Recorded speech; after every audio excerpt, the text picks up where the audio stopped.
এই রাজনীতিতে যে অভিনেতা অভিনেত্রীদের ডেকে আনা হচ্ছে তিনি ভেবে কাজটা করছেন না। এদের অধিকাংশের কথাবার্তার মধ্যে কোনো রকম গভীরতা নেই, চাপল্য রয়েছে।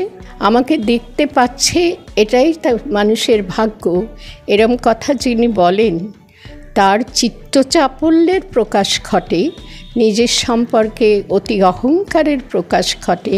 এরকম অহংকারী মানুষের দ্বারা মানুষের কল্যাণমূলক কাজ হয় না, তিনি করতেও পারেননি, ব্যর্থ হয়েছেন এবং এরা প্রায় সকলেই ব্যর্থ।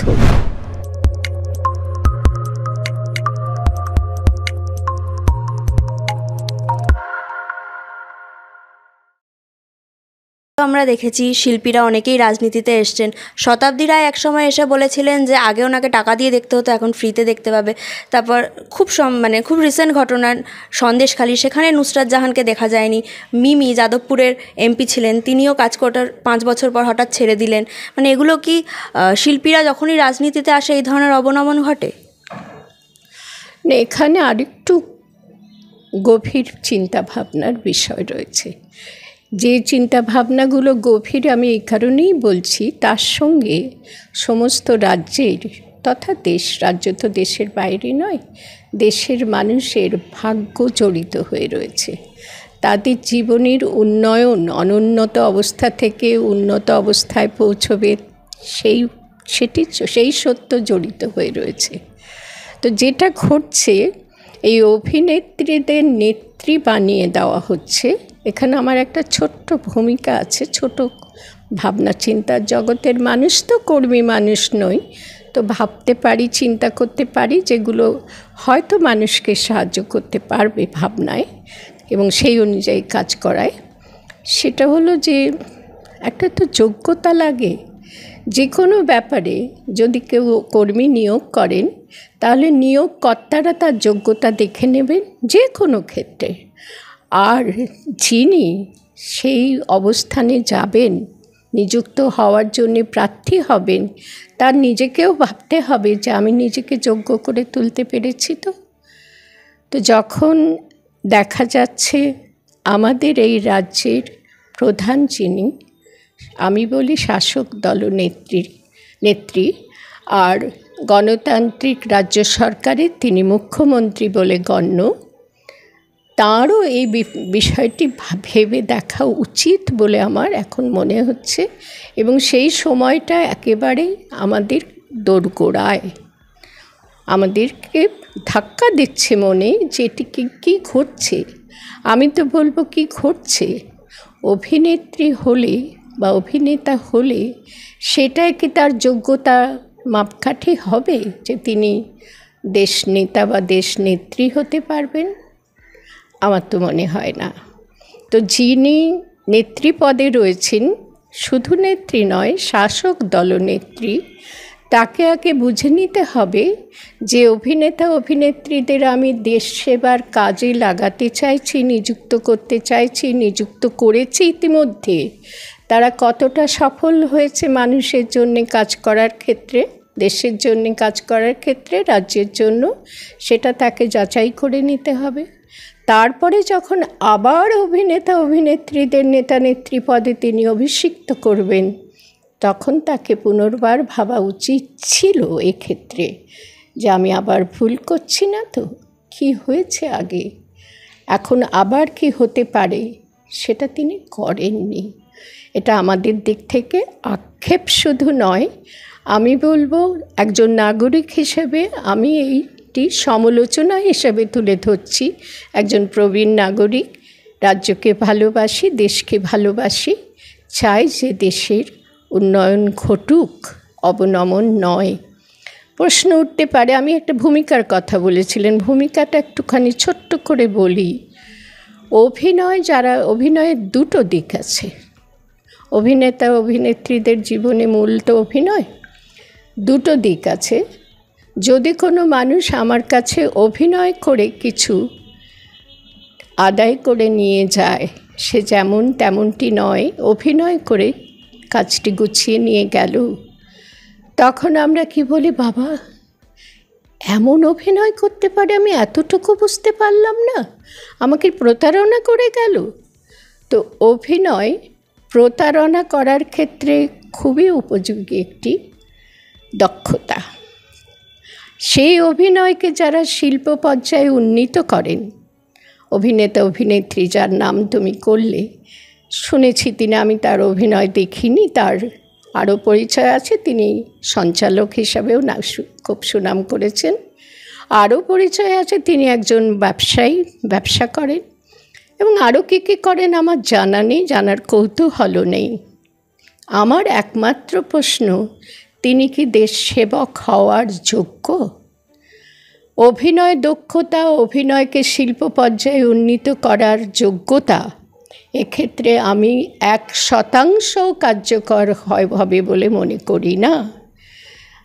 তুমি যে প্রশ্ন করলে তার উত্তরে বলি, এদের অধিকাংশের কথাবার্তার মধ্যে কোনো রকম গভীরতা নেই, চাপল্য রয়েছে। আমাকে দেখতে পাচ্ছে, এটাই মানুষের ভাগ্য, এরম কথা যিনি বলেন তার চিত্তচাপল্যের প্রকাশ ঘটে, নিজের সম্পর্কে অতি অহংকারের প্রকাশ ঘটে। এরকম অহংকারী মানুষের দ্বারা মানুষের কল্যাণমূলক কাজ হয় না, তিনি করতেও পারেননি, ব্যর্থ হয়েছেন, এবং এরা প্রায় সকলেই ব্যর্থ, কারণ যোগ্যতা অর্জন করেনি বলে।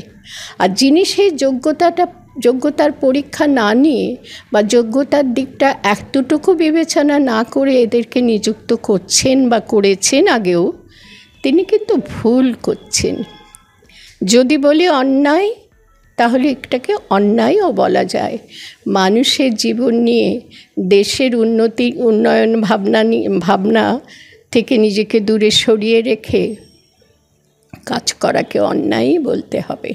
এক ধরনের অন্যায় করা চলছে বলে আমার মনে হয়। এর সঙ্গে তোমার প্রশ্ন না থাকলে আমি একটা কথা যোগ করে দিই। ইদানিং একটা ব্যাপার লক্ষ্য করা যাচ্ছে, শিল্প জগতের মানুষ, অভিনয় জগতের মানুষরা খুব বেশি দেশ সেবার কাজে উদ্গ্রীব হয়ে এগিয়ে আসছে, যেন এটা খুব সহজ কাজ। আমার তো মনে হয় ব্যক্তিগতভাবে, আমাকে অনেকেই বলেছে আপনি এত বলেন কিন্তু আপনি আসেন না কেন, রাজনীতিতে আসেন না কেন? এটা আর একটা ধন্দের কথা। রাজনীতি মানে দেশের কাজ করার কথা, রাজনীতি মানে কলহ করা নয়, বিবাদ করা নয়, একদল আরেক দলকে সহ্য করতে পারে না এটি নয়, যেটা এখন আমাদের এখানে সংস্কৃতি হয়ে গেছে রাজনীতি জগতের। প্রতিটা দল সকলে প্রত্যেকের সঙ্গে হাত মিলিয়ে দেশের কোথায় কোথায় মানুষের জীবনে ঘাটতি রয়েছে সেগুলো পূরণ করবে। এটাই গণতান্ত্রিক দেশের রীতি, এটাই সত্যিকারের রাজনীতি। এই রাজনীতিতে যে অভিনেতা অভিনেত্রীদের ডেকে আনা হচ্ছে, তিনি ভেবে কাজটা করছেন না। তার ক্ষেত্রে এটা বলেই শেষ করব আমার কথা, তুমি প্রশ্ন থাকলে করবে। একটা ব্যাপার খুব সক্রিয় হয়েছে দেখা যাচ্ছে, এদের যোগ্যতা একটা আছে, নত এত সংখ্যায় এরা কেন জায়গা পাচ্ছে এক্ষেত্রে? সেই যোগ্যতাটা হলো, আমরা মানে আমি আমার কথা বলছি না, সাধারণ মানুষ সকলেই সাধারণভাবে যারা ধার্মিক, তারা সব ব্যাপারে ঈশ্বরের উপর নির্ভর করে। ঈশ্বর যদি চান তাহলে হবে, নিশ্চয়ই ঈশ্বরের কৃপা আমি পাব, এই ধরনের কথা যারা ঈশ্বর বিশ্বাসী তাদের মধ্যে থাকে। ইসলাম ধর্মাবলম্বীদের কথা আমি খুব ভালো করে জানি, তারা প্রতি কথায় বলতে হয় তাদের এটা শিক্ষা, ইনশা আল্লাহ, মানে আল্লাহ যদি ইচ্ছা করেন আমি কাল আপনার বাড়িতে ঠিক 10টায় পৌঁছে যাব। প্রতিটা কথায় তারা বলে ইনশা আল্লাহ। প্রসঙ্গত বলে রাখে, এই শব্দটির বাক্যবন্ধটির অর্থ আমাদের শাসক দলনেত্রী জানা নেই, তিনি যত্রতত্র শব্দবন্ধটি ব্যবহার করেন অর্থ না জেনে। তো তাদের বক্তব্যটা আর কিছুই নয়, তারা এতটা ধার্মিক, তারা মানে যে কোনো কাজে আমার উপর নির্ভর করে না, যদি ঈশ্বর ইচ্ছা করে, আল্লাহ ইচ্ছা করে, তাহলে আমি এটা করতে পারবো। এমনকি আমি কাল তোমার বাড়ি নিমন্ত্রণ রক্ষা করতে যাব, বলবেন যখন তিনি বলবেন ইনশাআল্লাহ, আল্লাহ যদি ইচ্ছা করেন। তো তার পরিবর্তে আমি হাসছি, কিন্তু এটা আমার খুব দুঃখের হাসি।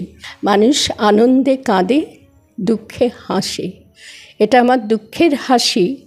আজকে মনে হয় আমরা আমাদের রাজ্যবাসীরা কত শতাংশ তো বলতে পারবো না, তবে অধিক শতাংশ তো বটেই, বিশেষ করে যারা বঞ্চিত শ্রেণীর মানুষ তারা, এবং যারা বঞ্চিত নন তারাও সর্বাধিক ভোগ করছেন, সর্বাধিক বিষয়ে ভোগ করে চলেছেন তারা বেশি, এবং যাদের কিছুমাত্র ভোগের জায়গায় যারা নেই তারা কিন্তু বিশ্বাস করেন আজকে যদি একজন মানুষ রাজ্যের তিনি ইচ্ছা করেন তাহলে অনেক কিছুই হতে পারে।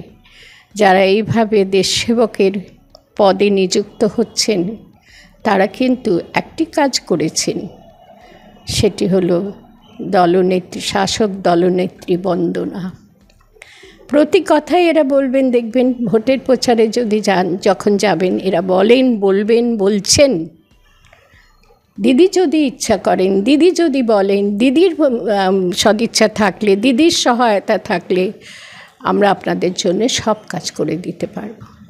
মানুষ ঈশ্বরের উপরেও এত নির্ভর করে না। ঈশ্বরকেও বলে, ঈশ্বরের উদ্দেশ্যেও কেঁদে বলে, হ্যাঁ ঈশ্বর এ কি তুমি করলে।